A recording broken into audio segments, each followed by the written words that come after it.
Welcome to my channel, Actuaries in Creativity. I'm your host, Rachel Njulua, as most of you already know. So today in the studio, we have our very first guest on our show, Rai. Rai is from the area of Des Moines in Iowa, and she attended Drake University. Allow me to give her an opportunity to introduce herself, tell us where you're from, what do you do, what are your interests and passions, and... Okay, well, I'm from Irvine, California, which is in Orange County, California, so it's outside of LA, like 30 minutes. Yeah. And I came here to go to Drake University. I ran track, so that was a big thing for me. And I majored in law, politics, and society, which was one major, and writing, which was a second. And then I had a concentration in women's and gender studies, so I had a lot. But I came to college specifically for writing. I want to be a novelist, so young adult fiction novelist. And at Drake, I actually got to write a lot. Have two collections, so I have a flash fiction collection, a flash nonfiction collection, a novella, and then I have two published short stories. Okay. So what made you choose the other major, law and political science? What made you choose that major? Okay, so at first, I was a journalism major actually, and I found that I really didn't like it. I wasn't into it. So I switched to law because my mom, she has a PhD in political science, so I've always been in like a political kind of mind frame. And I just found that it worked more with me, and I just added on a second major, one because I needed 4 years so I could keep running and stuff, because I get my full eligibility, but also because every artist, they say, needs like a day job. And so I was trying to think, like, if I had a day job, what would it be? If I had to like pick up work or something, what would I want to do? Okay. On that point, right? So Actuaries in Creativity is like a project that focuses on a broader range of stuff, and like you coming on our show is like very important to the audiences because this is what the purpose of the show or the project is.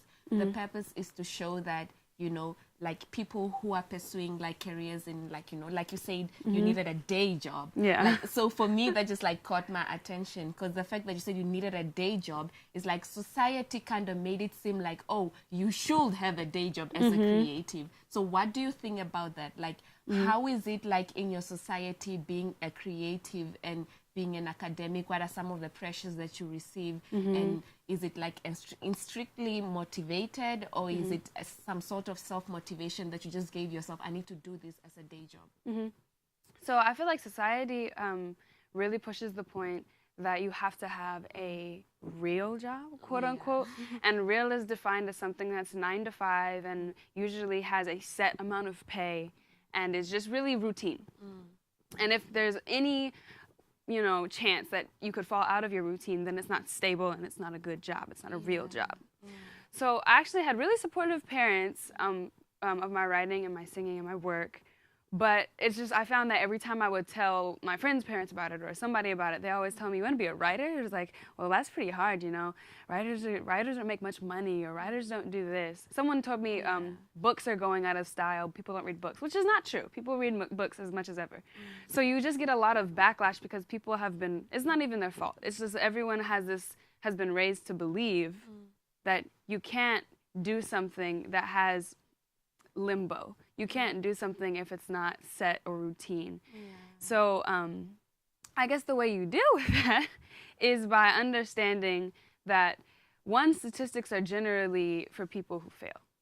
So if you listen to a statistic, if you say, well, 1 in 50 people make it to do what they want to do, and you focus on the 50, that means you are someone who, by that logic, is part of the 50. But the person who's going to achieve their goal is the person who says, okay, well, what do I have to do to be that 1?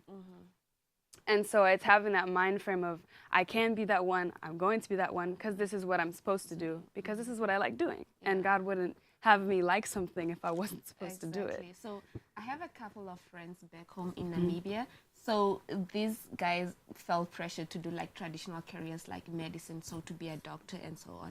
And they currently like graduated and they're successful doctors, but they just actually like realized, they just broke out of the shell that they have so much like passion out there for creative careers, and most of them want to leave those traditional careers to pursue their creative careers. So for me, I just want to know, like, what motivates you to wake up every morning, like is it mostly like your writing, or is it like the fact that I need to have a day job, you know? Like what drives you to do all of this? Like, is there some sort of motivation or something that happened and just like motivates you every day that you want to do this? So I guess both technically drive me. But, okay, so I just graduated from college, and I just got a job this week. Thank you. But, you know, I didn't have a job until this week. Yeah. So it's been a couple months, and I haven't had anything to do, and so I kind of went crazy for a bit. But it's really funny. So I listen to these motivational podcasts. They're called Daily Quote, and it's a really good podcast. And so I started listening to them, and what they tell you is what you focus on in your life expands. So if you focus on what you don't have, that's what's going to expand. And if you focus on what you do have or what you want to have, and you believe that it is already yours in some right, then that's going to expand. And so a week ago, not even long ago, a week before I got this job, I decided, well, I don't have a job and I don't have a means of making money, but I have my guitar and I like making music, so I'm going to go sing downtown. And then I'm going to write 4 pages every week, and I'll be done with my novel in a year. And so I made my own routine out of things that I like to do. So I went downtown, I made a little bit of money, I started driving Lyft and stuff like that. But I started to feel better, and I started to perform at Lefties. And so it's just the energy that I had changed. And based off of that energy changing, I stopped worrying about what I didn't have, and then a job came to me. And it was something that I like to do. So now my day job is working at the Evelyn K. Davis Center, helping Black people build their wealth, financial wealth, decrease debt. So I'm really passionate about that. And I work on Deidre DeGiers' campaign. So that motivates me to get out of bed, but then what motivates me to go after a day of 9 to 5 work and go sing at Lefties until 10 p.m. is that I like to sing, and I know that's what brought me the job, is that energy that it gave me. Exactly. So that's so great. So I just want to touch it, like, what are some of the challenges that you encounter as an academic and a creative, you know, maybe some critics? How do you handle those kind of stuff when people say, like, where I'm from, when you're pursuing an academic career and you start showing interest in a creative career, they start saying, oh, you are being unserious, you are going off track, you know. What are some of the challenges you encounter as an academic and a creative? I think a lot of challenges you encounter come from different sides. So in the African American community, a lot of times the only means we can make our own name is through entertainment, which is why you see a lot of Black people wanting to be involved in sports or music, because those are things that you have immediate access to build yourself up, but without anybody else's help. And like, if you see people like Chance the Rapper who don't even have, like, who aren't signed, that's what we come to. But people in the Black community, since so many people come to entertainment, they'll say, well, you can't do this. You see how saturated this field is. You can't do that. And so this is the very same thing. You're being unrealistic. You're being lazy. You're being this, that, and the other. Now, in some instances, this becomes true when you are no longer willing to do what it takes to keep your energy up. And so that doesn't just mean like, okay, you go to the studio, you do that, but if you're not making some kind of money to sustain yourself, you don't need a boring 9 to 5 for the rest of your life. But if you can't feed yourself, if you can't like take care of yourself, you're not going to be able to do your music. And so when you encounter someone like that, it makes the stereotype worse, because it makes it seem like all of us are lazy, or quote unquote lazy, unrealistic. So that's what I think the biggest challenge is like the mind frame that we've built around entertainment and Black people. And we don't necessarily look at it as a means of power, which it is. We look at it as a means of getting out of school, or you just don't want to go to school. You just don't want to get a job. You're just being lazy. Well, I know that personally, I go to Warburg College, and we have like few Black people at Warburg College, but I've met a lot of Black Americans, and most of them did really get scholarships because of like their sports, like their merits and like sports, and you know, and like recently we had cases where students who, for instance, drop out of college to go pursue their careers in sports, or basically they feel like they are not attached to the whole academic world. They feel out of place. So for me, it was a shock, because in my culture, it's the other way around. People feel more empowered when they have their education going. You get? And like here, I just found it like it's a bit, like it's a culture shock. Like it's different cultures, and it's just like interesting how like you guys pay like attention to like entertainment, you know, sports, and which I think is a good thing, because to think about it, you have a lot of opportunities going on here than what we have back home, which is something that also contributed to my idea of creating this channel. The fact that I feel free to pursue my creative career, that I feel free, I don't feel pressured that I'm doing something wrong for doing this. You get what I'm saying? So yeah, I just want to ask, like, what are your like long-term goals? Where do you see yourself in like 5 years from now? What In do you 5 years. Yeah. In 5 years, I see myself, I think, doing more of the same, just doing it better. So still writing. I see myself having a novel done. So I do a lot of Afrofuturism novels and like Pan-African Afrofuturism novels. So doing that, and then I'm working on an EP right now, so that's going to be out. So hopefully doing more music and yeah, just in general being in like a peaceful space. So I try not to make very concrete goals for myself. I know some people that really helps them, but for me, I'm very immediate. So I look at today and tomorrow and like what I want for myself in the very end. And what I want for myself in the end is to say that I've made something, not of myself, but like from myself, and I've given some part of myself to something else. And so I just look at what I can do every day to work towards that. That's great. That's great. I'm like the opposite of that. I think so much of, oh, this is where I want to be in 5 years, and so I try to what do I do to be there? And sometimes it's really stressful because you become anxious. Like, I want to be there, I want to be there, and then you pay less focus on the baby steps on how to be there. Yeah. So that's really like empowering to hear that. See, and the contrast too, like you look at people who are, like, you know the author, she wrote the book, Children of Blood and Bone. She's from Nigeria. It's a young adult fiction fantasy book, so it's breaking in, and she's 24. And so I saw that, I was like, oh my gosh, she's 24, I should probably be doing that. But if you do that, like you said, it just makes you so anxious. So I had to let go. Just be like, it's okay.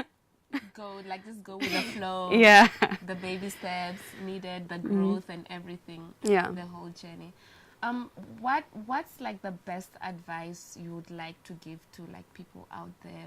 People maybe who are doing academics, they don't feel free to pursue their creative interests, or people who are doing both and they feel like giving up on either like one of them. Like, what's the best advice you could give or recommendations? Well, I would say if you don't have someone positive in your life, you have to make someone positive in your life. It's very important. So, like listening to the podcast really helps because they're like 5 minutes and they're free. But you need something to give you some daily motivation, and then something you can fall back on when you don't have that motivation in you. So that's, I think, one of the most important things. And then when you are feeling lack of motivation, just go into what you're good at. So because what you're good at is genuinely what you're passionate about. Exactly. So if you're feeling like, oh, I can't do this, take 5 minutes to stay in the I can't space and then move into doing something that you can do. Okay, so this is just like a general question. How do you define success in your own terms? Like, you know how success is very subjective, but nowadays people like success, you know, is power, money, whatever. So how do you define it in your own terms? Is it any different? Is it the same to you? I would say success is probably happiness. You know, because that's what everybody wants. The only reason people get money is so they can do things that make them happy.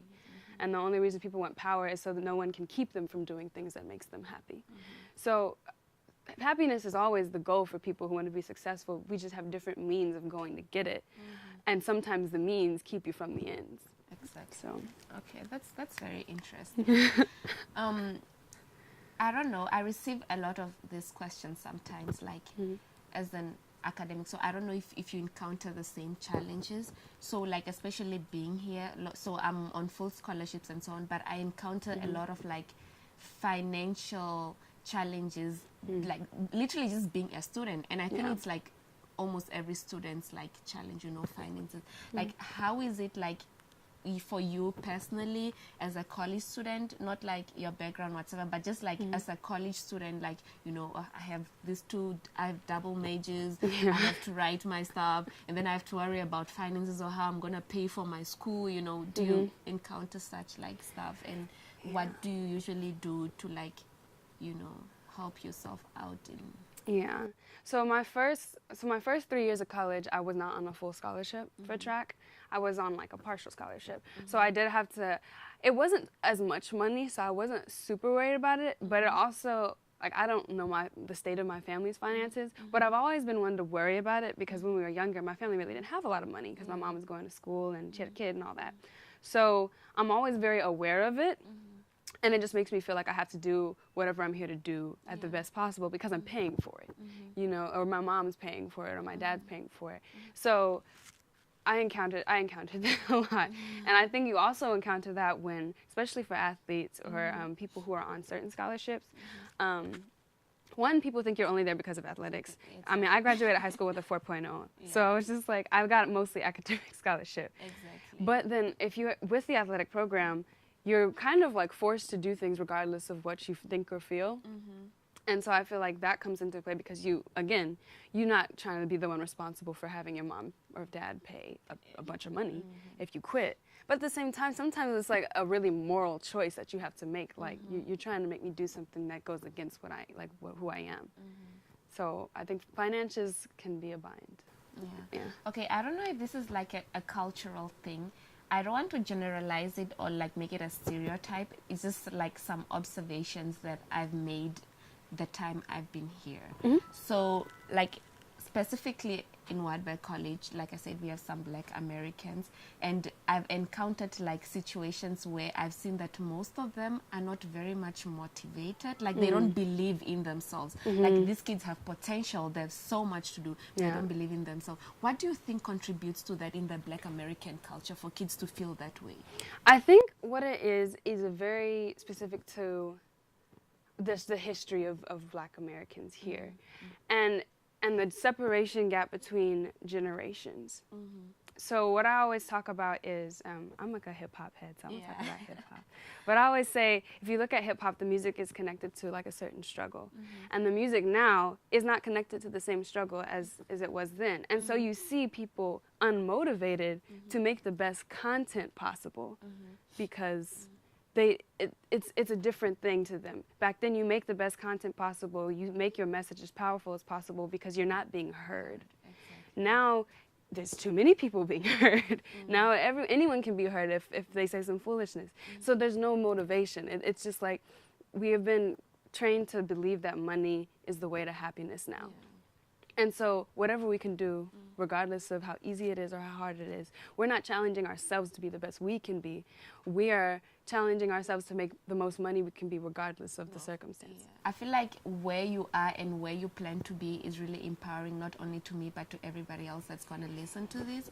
So I just want to say thank you very much for like taking your time to come to my show and just like share your journey with us and like give advice and so on. And I hope to have you again sometime, maybe update us on what's going on and stuff like that. Because that's the whole point of it, is for people to walk with us in the journey of being academic and creative. And I think it would be very much interesting if you'll come back sometime again. Thank you so much. I'd love to come back. Thank you for having me, and thank you for the channel, because I think it's important. Yeah. Yeah.